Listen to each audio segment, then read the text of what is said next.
When a person passes away, there's two scenarios that occur. The first scenario is that this person was a very pious person. And in that moment, the angel of death shows up like a handsome, beautiful, just soothing, pleasant individual.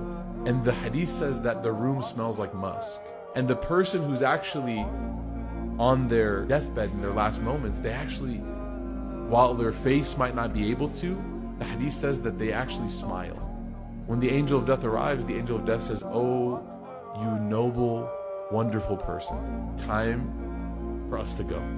Allah is calling you." And the soul, again, that you would think is like, wants to stay here, the soul's like, yes, this place is not it.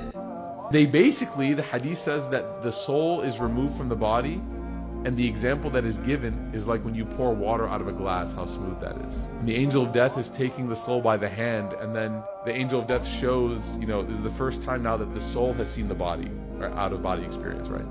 The soul is looking at the body, the lifeless body. And then the angel starts to ascend the heavens, and you start going above even the base sky that we see as the highest, right? And you go throughout the heavens. And the hadith says that on the way up, there are crowds and like just immense crowds of malaika, of angels. And for the righteous soul, for the good soul, the angels are like fangirling over you. Oh my God, is that him? I saw him last Ramadan. He usually prays 2 rak'ah, he prayed 4. He said he was gonna finish a mushaf. Miskeen, he barely started, right?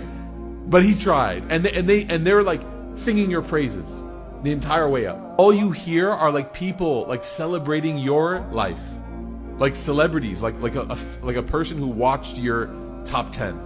And then the angel of death takes you all the way, and Allah Ta'ala gives permission for you to enter into the veranda, the balcony of what will then give you a view into paradise. And Allah gives you in that moment, the righteous soul, special permission to look at your reward in paradise, your abode, your home, what you spent your whole life building. That's your moment. And the soul looks in disbelief and says, "That mine?" And the angel of death says, "What?" And much more. That's just one picture. And then the angel of death takes the soul very gently down into the resting place, into the barzakh. And the soul is put in rest in that place. But here's the interesting thing. There's a life there that is not like the life here.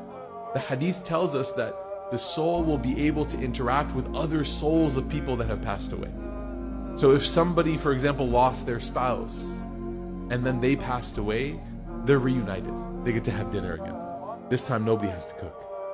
Or if you missed your mom or your grandmother and you pass away, now you're reunited. Or if you lost a child, now you get to raise that child in the akhirah. And the souls get to spend time together.